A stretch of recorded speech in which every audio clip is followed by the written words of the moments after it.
Olá todo mundo, vamos falar mais um pouquinho de física, né? Mais um vídeo meu aqui que eu tô postando.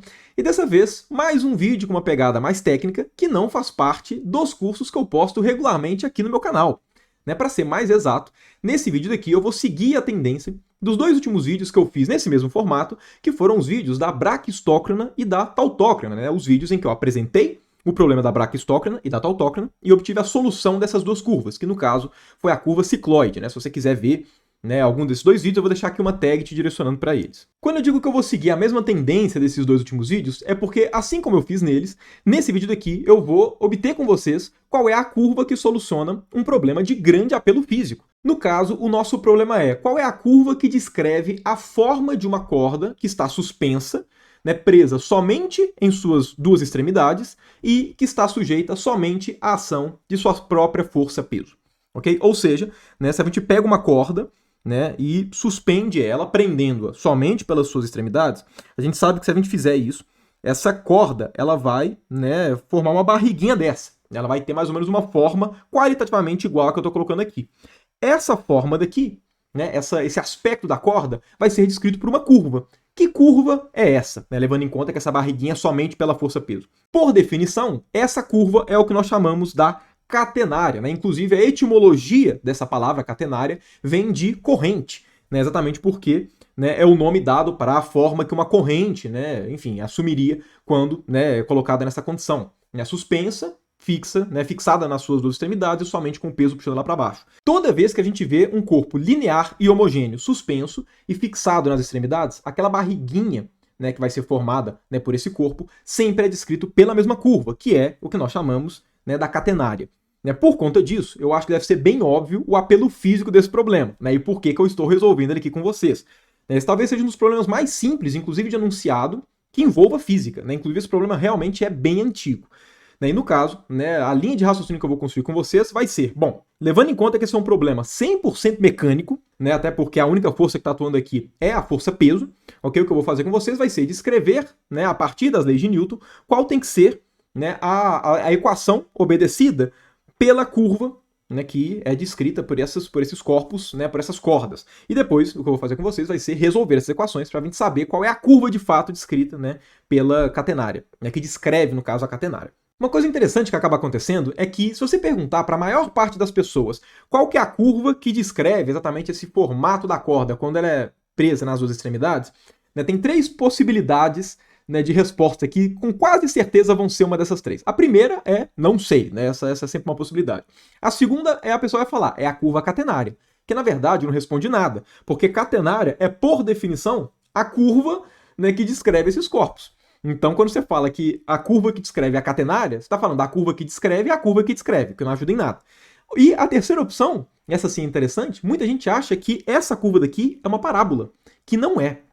É bem interessante isso porque, de maneira geral, né, existem dois motivos que levam as pessoas a achar que essa curva daqui é uma parábola. Né? O primeiro motivo, que na verdade é um pouco mais, né, imediato, é que quando você olha para uma curva que tem uma barriguinha, a chance da pessoa falar que é uma parábola é muito grande, porque a gente já tem o costume, né, de ver a parábola desde a época do ensino médio, então é uma curva mais cotidiana, digamos assim. Né? Talvez não cotidiana, mas uma curva mais trabalhada, né, desde sempre. E o segundo motivo, esse um pouco mais físico, é porque, se vocês se lembrarem, né, principalmente do contexto de lançamento, sempre que a gente tem algum corpo e a gente, né, coloca esse corpo para se movimentar e ele está sendo submetido somente à ação da força da gravidade, né, ao seu próprio peso, a trajetória que ele descreve é sempre uma trajetória parabólica. Como no problema da catenária, a corda descreve essa barriguinha por conta somente do peso que está atuando nela, é muito comum o estudante fazer essa assimilação e achar que aqui também vai ser uma parábola, mas não é uma parábola, como vai ficar evidente aqui na nossa descrição. Ok? Mas bom, né, motivado, né, enfim, descrito aqui rapidamente esse contexto da catenária, vamos então começar a descrever qual que vai ser essa nossa curva. Né, bom, assim como qualquer problema, né, na mecânica, a primeira coisa que a gente tem que fazer é fixar um sistema de coordenadas, sempre, antes de aplicar as leis de Newton. Ok? Então, né, para ser o mais genérico possível, eu vou colocar um sistema de coordenadas aqui. Mas bom, como é que a gente faz para obter então quais vão ser as equações que a curva catenária tem que obedecer? Né, levando em conta que a corda ela toma essa forma porque cada uma das suas partes, né, cada pedacinho dessa corda está sendo puxada para baixo pela ação da sua força-peso, o que a gente tem que fazer é aplicar a segunda lei de Newton para esse problema. Isso é um problema estático. Então, na prática, o que a gente tem que fazer é força resultante de cada pedacinho é igual a 0. E a partir disso, né, a gente analisa melhor o nosso problema. Então, vamos lá, né? Vamos pegar um pedaço genérico aqui da corda e analisar a dinâmica dele, né? Analisar a segunda lei de Newton aplicada a esse problema.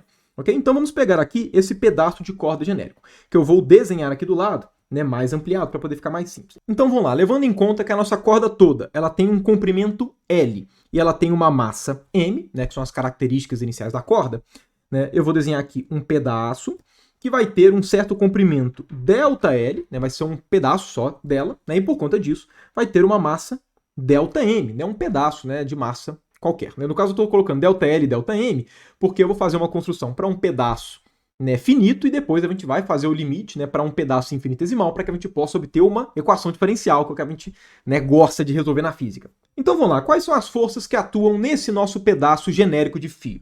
Né? Bom, primeiro a gente tem a força-peso, que está puxando para baixo, que vai ser um ΔM vezes G, né, massa vezes gravidade, e a gente também tem a tensão da corda. No caso, a gente tem uma tensão em uma na extremidade da direita e uma tensão também na extremidade da esquerda. No caso, essas tensões elas não vão ter o mesmo módulo, porque, lembrando, né, isso é um resultado da mecânica, quando a gente fala que a tensão em uma corda é sempre a mesma, é para uma corda sem massa. Quando a corda tem massa, a tensão ela modifica ao longo da sua extensão. E isso é fácil da gente entender. Se a gente pega uma corda dessa forma, né, é bem intuitivo que nos pontos aqui, né, que ela está, né, sendo presa, né, erguida, né, aqui no caso a tensão vai ser maior nesses pontos do que aqui no ponto mais baixo. Ok? Mas enfim, né, a partir disso, a gente vai ter uma tensão para cá e a gente vai ter uma tensão para cá, ok? Lembrando, tensão é sempre tangente à corda, ok? Levando em conta que as tensões, elas não precisam ter, né, e não só não precisam, como não vão ter, né, o mesmo valor ao longo da corda, a gente precisa, de alguma forma, distinguir essa tensão dessa. O que eu vou fazer? Bom, eu vou, né, colocar aqui, ó, a nossa extremidade da esquerda, ela vai estar em uma coordenada x, genérica, e a nossa extremidade da direita vai estar em uma x mais ΔX, ok? Então, aqui no caso, a gente vai ter a nossa tensão T de x, e aqui a gente vai ter o nosso T de x mais ΔX. Tendo em mãos as forças que atuam nesse nosso pedaço de corda, o que a gente faz agora? Vamos aplicar a segunda lei de Newton, né? Levando em conta que aqui a nossa corda, o contexto da corda é um contexto estático, a gente tem que força resultante é igual a zero, ok? Que a gente pode separar em força resultante em x igual a zero e força resultante em y igual a zero. Vamos começar com a em x, porque a em x é mais simples, ok? Começando aqui com a força resultante em x, né, o que a gente vai ter vai ser, vamos lá, ó, na horizontal, né, em x, a gente só tem uma componente dessa tensão e uma componente dessa, né? O peso está todo na vertical. Consequentemente, o que a gente pode afirmar é que a componente x da tensão no ponto x mais ΔX tem que ser igual a componente x da tensão no ponto x, certo? Essa força resultante é igual a zero, então forças que apontam para a direita tem que ser iguais às forças que apontam para a esquerda. No caso aqui, né, essa nossa componente Tx é este cara, e essa componente Tx é este cara daqui.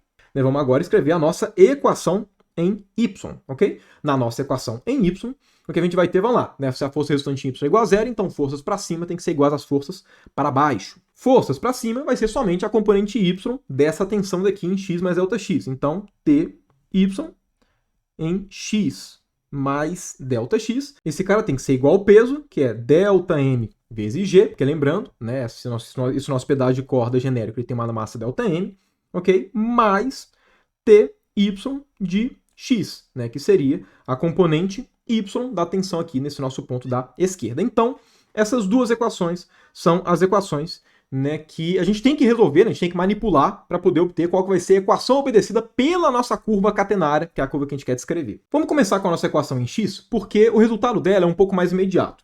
Né? Vamos lá, essas equações, elas descrevem esse pedaço de fio, que é um pedaço genérico. A partir do momento que esse pedaço é genérico, vocês devem concordar comigo que esse ΔX também é genérico. Consequentemente, o que essa expressão está falando é, olha, pega a tensão em um ponto qualquer da corda. Essa tensão, a componente x, vai ser igual, vai ter o mesmo valor que no ponto x mais um tamanho genérico. O que significa? Significa que a tensão em x na corda é sempre constante.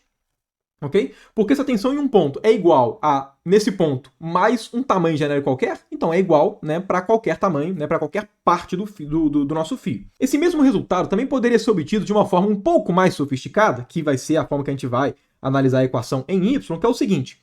Percebam que se eu pego essa expressão e eu coloco as duas tensões no mesmo lado da igualdade, o que a gente vai ter? A gente vai ter, ó, tx de x mais ΔX menos tx de x. Esse cara daqui é igual a zero. Percebam que o que essa expressão pede, ela pede um limite. Porque esse cara daqui é quase uma derivada. O que a gente pode fazer? Divide ambos os lados por ΔX. E aí 0 dividido por ΔX vai dar zero. E agora pega o limite de ΔX indo para zero. Quando a gente faz isso, o que esse cara daqui vai passar para a gente? Vai passar aqui a derivada de tx com relação a x é igual a zero. Agora, se a derivada de alguma coisa é igual a zero, significa que ela é o quê? Que ela é uma constante. Ok? No caso, para essa primeira expressão, a gente não precisava disso, porque não precisa ser tão sofisticado assim. Aqui, mas só para poder mostrar que a gente pode, né, chegar exatamente numa equação diferencial, né, numa expressão que envolve derivados para isso. Né? E é exatamente o mais conveniente. Porque como a gente pegou um tamanho de fio genérico, né, não um tamanho de fio infinitesimal, as equações que a gente chegou aqui não são equações diferenciais. Agora, equações diferenciais a gente resolve mais facilmente na física porque a gente tem técnicas para poder resolver. E uma forma de se obter uma equação diferencial é o quê? Vamos pegar um fio muito pequenininho, vamos pegar o tamanho do fio e tender a zero, né? Pegar um tamanho infinitesimal do fio. Quando a gente faz isso, percebam, naturalmente, esses, né, x mais ΔX e a grandeza em x, esses caras vão acabar se transformando em derivadas. E vai ser exatamente isso que a gente vai fazer para a equação em y, né, para a gente poder obter a solução mais facilmente. Então vamos lá, primeiramente vamos readequar aqui, né, os termos, né, a ordem deles. Então vamos lá, ty de x mais ΔX menos ty de x, esse cara vai ser ΔM vezes g. Né, vamos lá, esse cara daqui está pedindo para, né, virar uma derivada. Como é que a gente faz esse cara transformar numa derivada? Primeira coisa, vamos dividir ambos os lados por ΔX. Então, divide por ΔX. E agora a gente pega essa expressão, né, e aplica em ambos os lados o limite de ΔX indo para zero. Para o lado esquerdo fica bem evidente, né, qual que vai ser esse limite. Né? Porque no lado esquerdo aqui da igualdade a gente tem exatamente a definição, né, junto com o limite, de uma derivada. Então, né, aplicando o limite, o que a gente vai ter vai ser derivada da componente y da tensão com relação a x. Esse cara daqui vai ser igual a... Vamos lá, né? Qual que é o resultado desse limite? Aqui a gente tem que fazer com calma, porque é nesse limite que vai aparecer exatamente a curva catenária. Eu comentei com vocês, né, que um dos nossos pressupostos é que essa corda ela é homogênea. Consequentemente, a gente pode definir uma densidade, que eu vou chamar de lambda, uma densidade linear de massa, ok? Que ela vai ser m dividido por L, porque é uma corda homogênea. Levando em conta que esse nosso pedaço genérico de corda, ele tem massa ΔM e tem um comprimento ΔL, então ΔM sobre ΔL vai ser igual a essa densidade, ok? Consequentemente, a gente pode falar que o nosso ΔM, ele vai ser o quê? Ele vai ser lambda vezes ΔL, ok? Então o que a gente vai ter vai ser limite de ΔX indo para zero, de lambda-g, e aqui vai aparecer o nosso delta, aqui, ΔL, dividido por ΔX. No limite, esse cara aqui vai ser lambda-g dl dx. Agora, quem que é esse L? Esse dl, no caso. Esse dl é um pedaço, é um comprimento de arco dessa nossa curva. Então, esse cara daqui é a primeira parte dessa nossa expressão que carrega a informação da curva catenária de fato. No caso, quando a gente está pegando um tamanho infinitesimal, né, esse cara daqui ele se torna aproximadamente reto, ok? Então o nosso dl seria algo dessa forma, okay? Esse aqui seria o nosso dl, e no caso o dx e o dy, né, ele pode ser escrito em termos de dx e dy, aqui dy e aqui dx. E se vocês se lembrarem, existe uma relação entre dl e dx, que é a relação do comprimento de arco. Né? Se vocês se lembrarem, o dl ele é igual a dx raiz de 1 mais dy dx ao quadrado. Eu não sei se vocês se lembram dessa relação. Se não se lembram, é bem fácil chegar nela, que é o seguinte, né? Por Pitágoras, dl quadrado é igual a dx2 mais dy2. O que a gente faz agora? Fatora um dx quadrado, né? Pelo menos de grosso modo, né? De uma forma mais informal. Mas enfim, aí esse cara vai dar um dx2 que multiplica 1 mais dy dx2. Esse cara daqui é o nosso dl quadrado. O que a gente faz agora? Tira a raiz.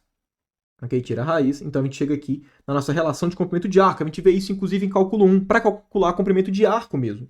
Ok? Então perceba que no limite apareceu aqui um dl dx. E se dl é dx esse cara, então dl dx é exatamente essa raiz. E percebam, aqui apareceu derivada de y com relação a x. Então aqui fala que esse y é um y de x. Agora, quem que é esse y de x? Esse y de x é a curva catenária. É a curva, né, que está sendo descrita, na qual esse dl é o comprimento de arco. Então é aqui que surge a curva catenária, o nosso problema, a partir da dinâmica de leis de Newton. Ok? A gente tem que determinar quem é esse y de x. É a curva na qual esse dl é o comprimento de arco. Ok? Então, tá aqui, né, a nossa equação. Então, ela passa a ser um dy dx. Esse cara daqui vai ser igual a um lambda g raiz de 1 mais dy, então aqui, dy dx quadrado. Ok? Então, está aqui. Então, essa daqui é a equação que a gente chegou até o momento. Percebam, aqui a gente tem uma dificuldade. Aqui a gente tem tensão e a gente tem a nossa função de fato. Seria muito estratégico se a gente conseguir, de alguma forma, escrever tudo isso aqui em termos da mesma função a ser determinada. Né? Porque aqui no caso a gente tem duas incógnitas, digamos assim, a tensão e o nosso y. E tem uma forma de se obter isso, que é a partir de uma análise geométrica. Se a gente pega o nosso dl, né, que resultou nesse terminho daqui, né, ele forma naturalmente um triângulo, né, um triângulo retângulo, que é o dl dx dy, ok? Forma esse triangulinho retângulo, ok? Agora, olha só, as tensões, tensão é sempre tangente à corda. Se a tensão é sempre tangente à corda, significa que o ângulo que está aqui no nosso triangulinho dx, dy, dl é o mesmo ângulo formado entre quem? Entre a tensão, entre o nosso tx e o nosso ty. Significa que o triângulo das tensões é semelhante ao triângulo dos infinitesimais e do comprimento de arco. Okay? Consequentemente, o que a gente pode afirmar? A gente pode afirmar que ty sobre tx, que é a tangente desse ângulo daqui, tem que ser igual a dy dx, já que esses dois ângulos são iguais, os triângulos são semelhantes. Agora, tx a gente sabe que é constante. Então, esse cara daqui é ty sobre a constante, que é o tx, que a gente já fez essa discussão. Consequentemente, o que ele está falando? O que ele está falando é que a tensão, né, a componente y da tensão, ela é o quê? É uma constante, que aqui no caso, né, tem a interpretação da tensão em x, né, vezes dy dx, que é o quê? É a derivada de y com relação a x, sendo que esse y é a curva catenária, a nossa curva aqui no caso que a gente está descrevendo. Consequentemente, a expressão que a gente acaba de chegar vai ser o quê? Vai ser derivada segunda de y com relação a x, vai ser igual a lambda g dividido por c, né, já readequando aqui os termos, né, que multiplica 1 raiz, né, de 1 mais dy dx ao quadrado. Então, essa daqui é a equação diferencial que a gente tem que resolver, ok? Que é a equação diferencial que define a catenária. Né? Perceba, a gente chegou nessa expressão somente pelas leis de Newton. Né? Isso é bem interessante. No caso aqui, para poder ficar mais simples, o que eu vou fazer? Eu vou chamar esse cara todo daqui de uma única constante, que é uma constante k. Então, eu vou chamar esse cara todo aqui de k. Então, eu vou até deixar isso aqui fora, ok? Então, olha só, o k vai ser igual a lambda g sobre c, e aqui, então, vai ficar simplesmente k, ok? Para poder ficar, né, mais simples de manipular as coisas. Essa equação é mais simples do que parece, pelo seguinte, né, por mais que pareça que aqui a gente tem uma equação diferencial de segunda ordem, na verdade, a gente tem uma equação diferencial de primeira ordem. Porque perceba, aqui a gente tem derivada segunda, né, que inclusive até faltou um 2 aqui embaixo, né, mas enfim, tem derivada segunda e derivada primeira.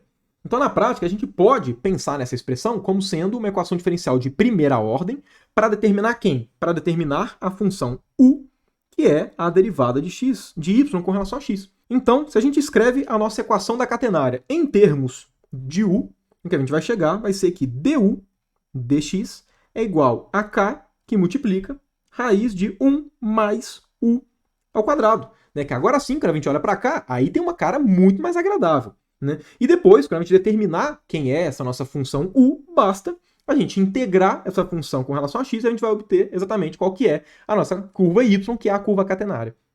Ok? Vamos lá, olha, como é que a gente faz para resolver essa expressão? Essa expressão ela é separável, perceba, a gente consegue colocar tudo que tem u para um lado e tudo que tem x para o outro. Consequentemente, nós temos aqui que du dividido por raiz de 1 mais u ao quadrado, esse cara daqui vai ser igual a k dx. E o que a gente tem que fazer? Vamos integrar ambos os lados. O lado direito, né, tem resultado imediato, né, integral de dx vai dar x, né, consequentemente, aqui vai ser kx mais k vezes constante, que aqui eu vou simbolizar somente por um a. Então, tá aqui uma das constantes que a gente tem no nosso problema. Além daquele c, né, que é exatamente a tensão em x. Mas beleza, vamos agora, né, dar uma analisada nesse lado esquerdo, que esse aqui dá um pouquinho mais de trabalho, mas não é nada absurdo. Então vamos lá, perceba o seguinte, no denominador aqui, isso pede quase uma substituição trigonométrica. Ok? Se aqui fosse um 1 menos u quadrado, aí a gente resolveria esse nosso problema a partir de uma substituição trigonométrica.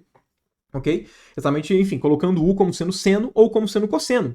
Né? Isso porque, né, aí aqui simplificaria, e, enfim, se eu colocasse seno aqui embaixo ia dar cosseno, e a derivada de seno está relacionada com cosseno. Então, se aqui fosse menos, é uma típica substituição trigonométrica, mas aqui é mais. Quando é mais, na prática, a gente tem uma substituição análoga à trigonométrica, só que utilizando as funções hiperbólicas. Okay? No caso, né, esse tipo de resultado aqui no denominador, né, 1 mais alguma coisa ao quadrado, sendo que essa alguma coisa está sendo derivada em cima, tem uma diferencial, isso pede uma substituição envolvendo as funções hiperbólicas. Okay? Só relembrando, porque eu sei que não é todo mundo que tem familiaridade com isso, as duas funções hiperbólicas mais relevantes para a gente é o cosseno hiperbólico de x e o seno hiperbólico de x.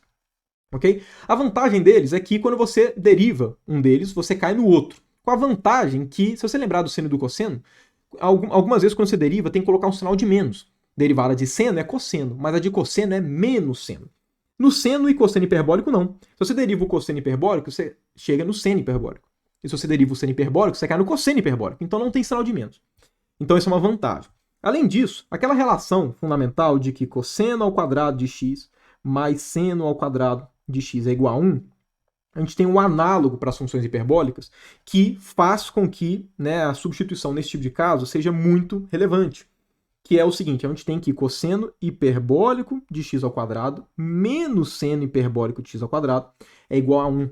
Consequentemente, cosseno hiperbólico ao quadrado de x é igual a 1 mais seno hiperbólico ao quadrado de x. Essa expressão motiva exatamente o tipo de substituição aqui.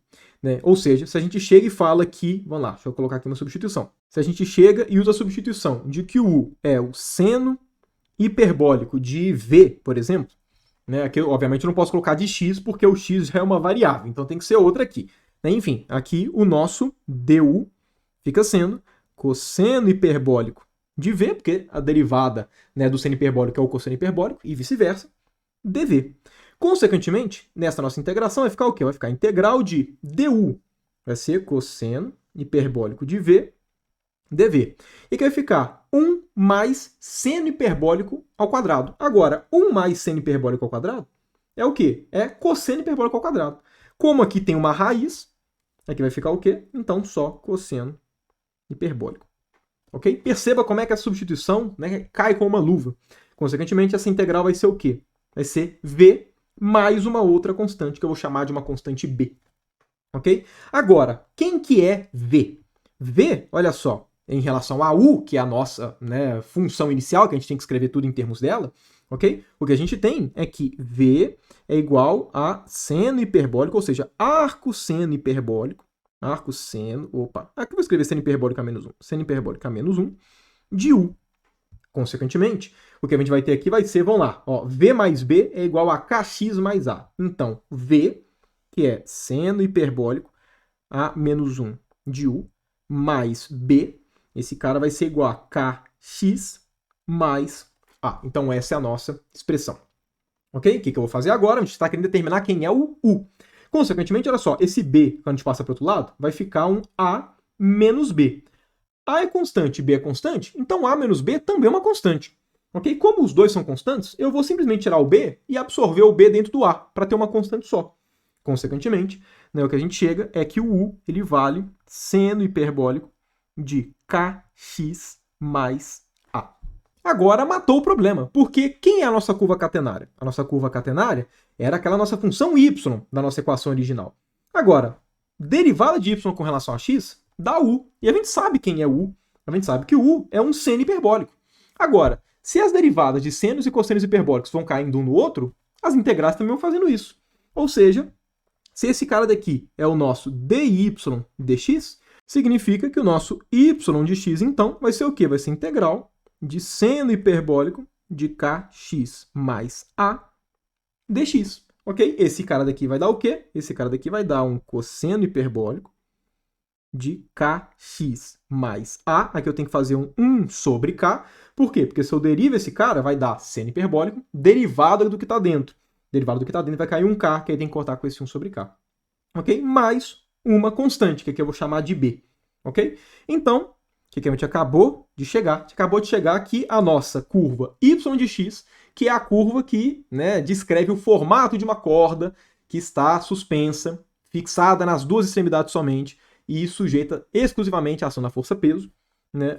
Essa curva, que é a curva catenária, é um cosseno hiperbólico, é descrito por um cosseno hiperbólico. Para escrever essa solução em termos dos nossos parâmetros iniciais, né, a nossa função y de x, ela vai ser, vamos lá, se vocês lembrarem, o k ele era lambda-g dividido por c, ok? Então, esse cara daqui vai ser c dividido por lambda-g, cosseno hiperbólico de, vamos lá, aqui vai aparecer um k, que vai ser lambda-g, c, aqui x, mais a, mais b. Então, tá aqui a solução da nossa curva, né, da nossa catenária, ok? Agora, esses parâmetros a, b e c, que são constantes, a gente determina a partir das condições da nossa corda inicial. Para ser mais específico, né, quando a gente analisa a curva, né, cosseno hiperbólico de x, a função cosseno hiperbólico de x, ela tem mais ou menos essa cara daqui. Né? Olha só, tem mais ou menos, deixa eu desenhar aqui, é uma função exclusivamente positiva, né, somente cosseno hiperbólico de x é exclusivamente positiva,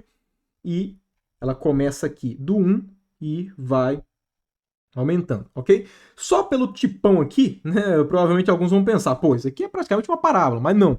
Né, esse cara daqui, ele cresce exponencialmente. Só relembrando, o cosseno hiperbólico de x, ele é definido, né, como sendo exponencial de x mais exponencial de menos x dividido por 2, o que significa que ele cresce exponencialmente para a direita e também cresce exponencialmente para a esquerda, e não de forma polinomial, como acontece com a parábola. Né? Mas, bom, quando a gente analisa a catenária em si, ela não é só um cosseno hiperbólico, né? Ela tem alguns termos a mais. Então, só para a gente entender, né, o que esse termo constante gera no cosseno hiperbólico. Esse termo constante ele vai deslocar, né, o cosseno hiperbólico para cima ou para baixo. O que esse A faz? Esse A desloca o cosseno hiperbólico para a direita ou para a esquerda. E o que essa constante que multiplica a incógnita faz é fazer com que esse cosseno hiperbólico ele seja, né, um pouco mais comprido, digamos assim, ou mais largo. Dependendo de quem que é esse fator C, né, essa constante que multiplica, né, a variável x, ela pode aumentar ou diminuir, fazendo com que o cosseno hiperbólico ele vá ficando mais, né, digamos assim, mais curvo ou mais aberto. Ok? E aí, esses três parâmetros que é o cosseno hiperbólico ficar mais curvo ou mais aberto, deslocar para a direita ou para a esquerda, para cima e para baixo, realmente acaba caracterizando completamente o que a gente espera para uma corda. Por quê? Porque a gente sabe que, vamos lá, se as duas extremidades elas são muito próximas, a gente sabe que a corda vai fazer uma barriga muito mais curva, que vai ser ajustada exatamente por conta desse parâmetro. Né? Da mesma forma, se as extremidades foram colocadas muito distantes, a gente sabe que a corda vai fazer uma curva, ela vai ser bem menos curva, né? Vai ser um cosseno hiperbólico bem mais aberto, né? Que vai estar variando esse cara. Né? Além disso, dependendo de onde a gente coloca o nosso sistema de coordenadas, a gente vai estar pegando o nosso cosseno hiperbólico e trazendo ele mais para a direita, mais para a esquerda, mais para cima, mais para baixo, depende de onde está o seu sistema de coordenadas. Okay? Então, só para poder clarear a situação, A e B são constantes que estão relacionadas à sua escolha de sistema de coordenadas, porque diz respeito a onde é que aquela figura do cosseno hiperbólico vai estar, né, no gráfico, por ser um deslocamento para a direita, para a esquerda, para cima e para baixo, enquanto essa constante daqui, né, que é a constante que está relacionada com a tensão de fato, né, ela vai estar relacionada com a distância, no caso, entre os pontos que você vai estar levando em consideração, né, okay? Entre os pontos que você vai prender. Né, quanto mais próximos eles estiverem, mais protuberante vai ser. Né, quanto mais distante, menos protuberante vai ser, que é consequência desse cara daqui. Mas então, é isso. Temos aqui, então, o nosso problema resolvido, a nossa tão famosa catenária. Espero que você tenha gostado desse vídeo e espero também, né, que esse estilo daqui, né, de obter essas soluções, né, uns vídeos um pouco mais técnicos, né, de obter soluções de problemas físicos, né, que são muito conhecidos e tudo, espero que você goste, né, que vocês tenham gostado desse tipo de formato, eu acho bem legal, né, são problemas muito interessantes. E eu pretendo trazer outros nessa mesma pegada, né? Inclusive, se você tem algum problema com apelo físico, assim, de alguma curva, enfim, alguma coisa nessa mesma tendência que você gostaria que eu resolvesse, deixa aqui nos comentários. Né? Isso, inclusive, me dá ideias mesmo, né? Pode ser que eu não tenha pensado, né? Provavelmente não pensei na sugestão que você, né, vai colocar aqui embaixo, então não deixe de comentar, ok? Então, é isso, né? Vou encerrando, portanto, o vídeo de hoje. Se você gostou, não deixe de dar o seu gostei, certo? Se inscreva no canal e não deixe de ativar o sininho para sempre receber notificações dos próximos vídeos. No mais, deixe aqui seu comentário, né? Gostou desse vídeo? Né? Teve algum ponto aqui que você não conseguiu compreender muito bem? Enfim, né? Deixe aqui seu comentário e use-os a seu favor. No mais, obrigado por você que ficou até aqui e até o próximo vídeo.